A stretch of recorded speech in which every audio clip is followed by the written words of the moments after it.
देखो यहाँ के लड़के बाइक चलाते हैं, आगे का पहिया उठा लेते हैं, घुस गए, उससे कोई फर्क ही नहीं पड़ता और आगे भड़ाक से मेरी गाड़ी में लड़े। सॉरी अंकल जी। फिर यूपी का लड़का, यूपी में मतलब यूपी में 50,000 लड़कों को दिलवा गुटखा दे दो, लाहौर का कब्जा कर लेंगे और हमसे बड़े जाहिल उधर बैठे। इंशाअल्लाह इंशाअल्लाह। अबे लुंगी तुम्हारी फटी है, नीचे अंडरवियर पहने नहीं हो और भारत पे कब्जा करोगे तुम।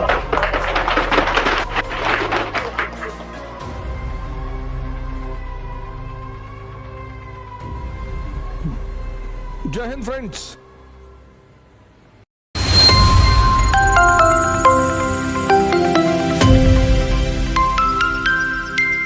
खतरनाक क्या है, यहाँ की सेना आदिकाल से, यहाँ का जवान एक ही चीज का जानता है, मरना और मारना।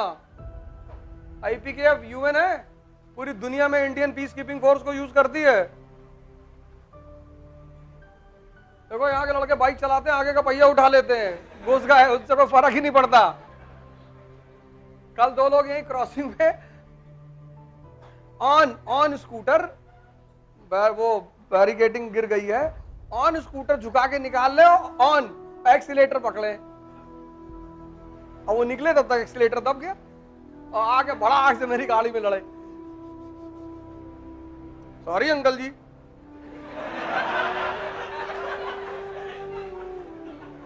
हमने कहा हमको इस बात का डर नहीं कि हमारी गाड़ी में कुछ खराब हुआ। अगर तुम सोचो इधर से उधर जा रहे होते, इधर से ट्रेन आ रही है और घुस जाते तो तुमको सॉरी कहने का मौका नहीं मिलता। बस तुम इतना सोच लो कि डायरेक्शन अगर तुम्हारी रिवर्स होती और जितनी स्पीड से तुम आके हमसे लड़े हो, उतनी स्पीड से अगर उस शताब्दी में घुसे होते तो अब तक लोग इकट्ठा कर रहे होते कि उंगली उधर पड़ी भैया।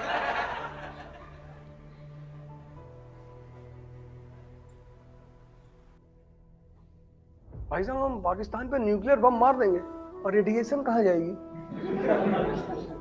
अमेरिका मैं लाहौर से अमृतसर की दूरी 400 किलोमीटर है, लाहौर पे मार दोगे न्यूक्लियर बम, रेडिएशन यहां तक आएगी, कानपुर तक। तो कोई ऐसे टहलेगा, किसी का आंख फ्यूज हो जाएगा। कहां बनाओगे यार न्यूक्लियर बम, कहां मारोगे लाहौर पे? और हमसे बड़े जाहिल उधर बैठे। इंशाअल्लाह इंशाअल्लाह। अबे लुंगी तुम्हारी फटी है, नीचे अंडरवियर पहने नहीं हो और भारत पे कब्जा करोगे तुम।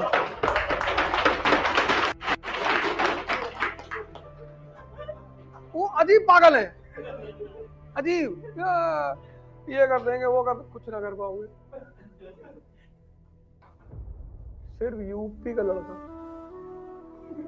यूपी में मतलब यूपी में 50,000 लड़कों को दिलवा गुटखा दे दो, लाहौर तक कब्जा कर लेंगे।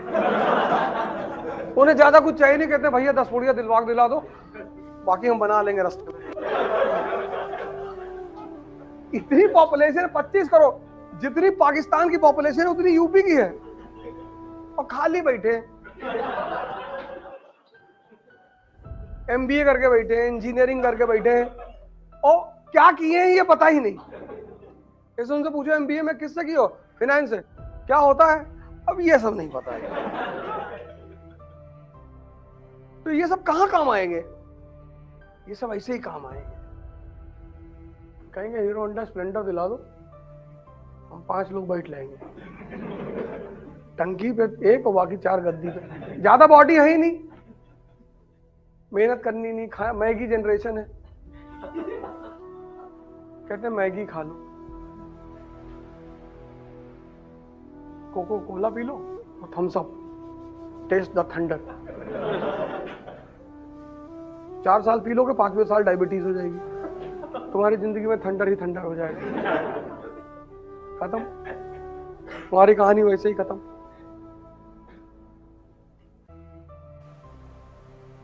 तुम्हारी जनरेशन ऐसी है ना, वो ऐसे गानों की जनरेशन है जिस गाने का मतलब ही नहीं है।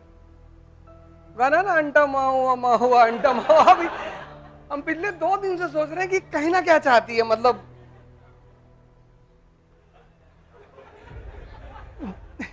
जैसे पहले गाने थे तो हर चीज का चलो कुछ भी बोल रहा है, जैसे गाने के उई उई उई उई करके है तो मतलब एक भाव प्रकट कर रही है।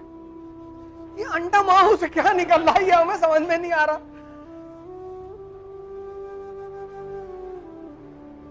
हम आज समझ लो 1 घंटे इस गाने को सुने,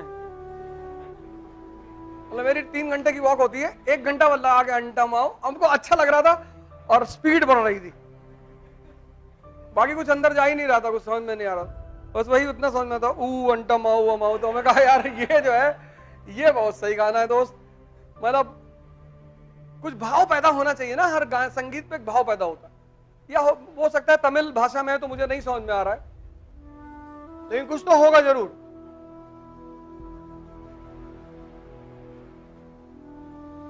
राजपाट का काम टेंशन का काम है, चैलेंज चुनौतियों का। बीच में तुमने बुला लिया किसी को कि भाई जरा दिखाओ जरा वो कैसे नाचते हो तुम ऐसे ऐसे करके। संगीत नृत्य माहौल को बड़ा शांत कर देते हैं, इसलिए जीवन में एक कला जरूर आनी चाहिए। जैसे तुम लोग गिटार बजाना सीख लो, बहुत काम आती है। मान लो गलती से सिलेक्शन नहीं हुआ, इसीलिए हम सीखे थे, ट्रेन में घूमेंगे, तुमको रखे राम तुमको अल्लाह रखे, कुछ तो करना है ना, तुम इसीलिए डरे हुए हो कि अगर आईएएस में नहीं होगा। गिटार बजाएंगे, अब ढोलक लेके तो तुम घूम नहीं सकते, तबला, कुछ ऐसा सीखो जो तुम घूम सको।